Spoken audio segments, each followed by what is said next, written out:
From Vermont Public, this is The Frequency. I'm Mitch Wertlieb. It's Saturday, March 29th, which means you're listening to a special weekend edition of the podcast featuring the Capitol Recap. Coming up, efforts to overhaul Vermont's public school governance are getting bogged down by a number of factors, including disagreements over how many school districts the state should have and the timing of when that should be decided. Vermont Public State House reporters Lola Dufour and Peter Hirschfeld bring us up to date on where things stand with education reform after this. Thanks for listening to The Frequency, where support comes from VITA, supporting business growth and innovation in the Green Mountain State. From agriculture to manufacturing, energy to food production, find solutions that turn your business dreams into reality. Visit VEDA.org and see how VITA can help make it happen. Since the beginning of the 2025 legislative session, lawmakers in both the House and Senate have been working on plans to overhaul the way public schools are governed in Vermont. And this week, it became clear the two chambers are moving in very different directions. Differences of agreement over how many school districts Vermont should have and how quickly that redistricting process should happen are threatening to squelch any grand bargains over education reform this year. And in this week's edition of the Capitol Recap, State House reporters Lola Dufour and Peter Hirschfeld bring us up to speed on where things stand. The issue of education governance, Lola, has been a third rail in Montpelier since the 1800s. And what we're witnessing in the legislature right now is an attempt at perhaps the most consequential restructuring of our public education system in state history. But as this work progresses, it's becoming abundantly clear that the House and Senate are taking some very different approaches to this work. Let's start with the House and the direction that they want to head in. Yeah, so the House is preparing to advance legislation that would ask the Commission on the Future of Public Education to take the summer and fall to come up with new district lines. And they would give the commission some parameters. For example, minimum 4,000 students per district.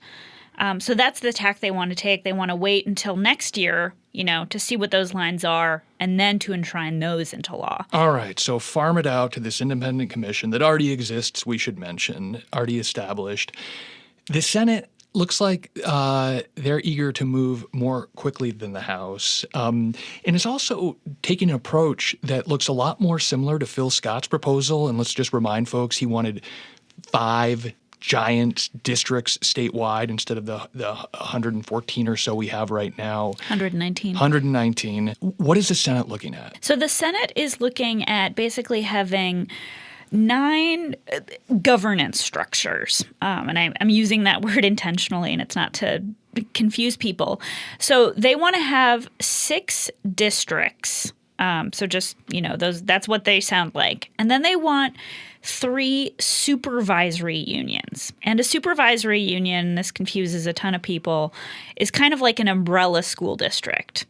So you would have about 2/3 of the state where you would have kind of really large consolidation. We're talking school districts of like 10 to 6,000 kids.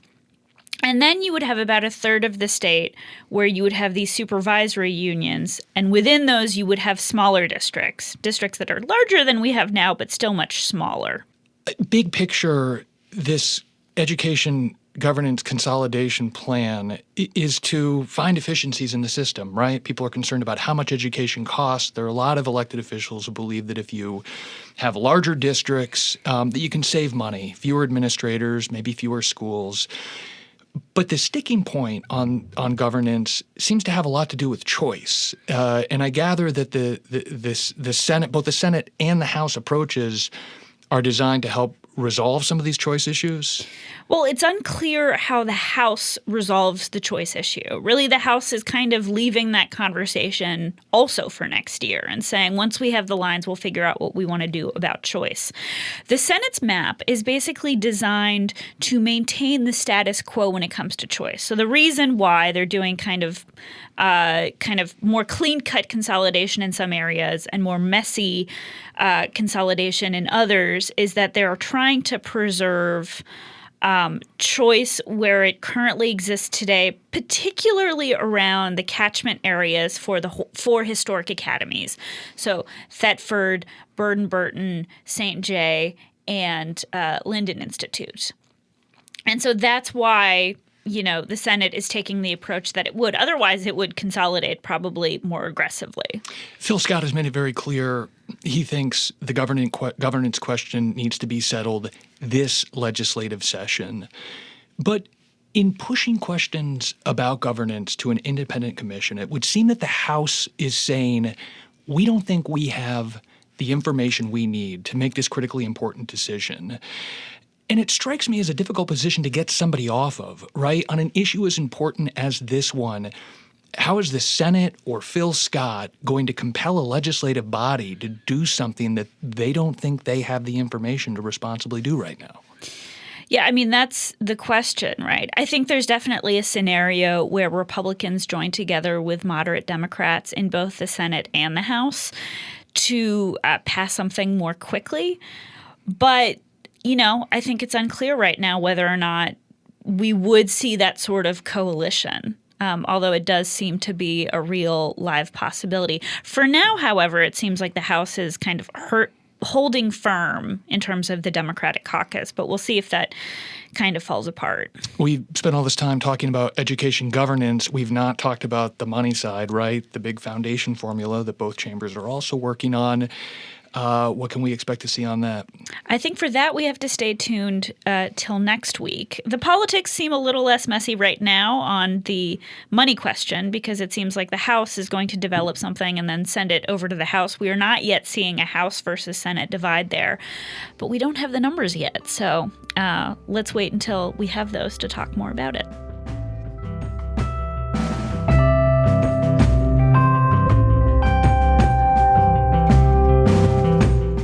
That was Vermont Public State House reporters Lola Dufour and Peter Hirschfeld. You can read much more about the debate over education reform in the State House at vermontpublic.org. And sign up for our Capitol Recap newsletter while you're there to get all the news out of Montpelier delivered to your inbox weekly. Thanks for listening to The Frequency today. Our executive producer is Kevin Trevelyan, and our music is by Blue Dot Sessions. I'm Mitch Wertlieb. Talk to you Monday.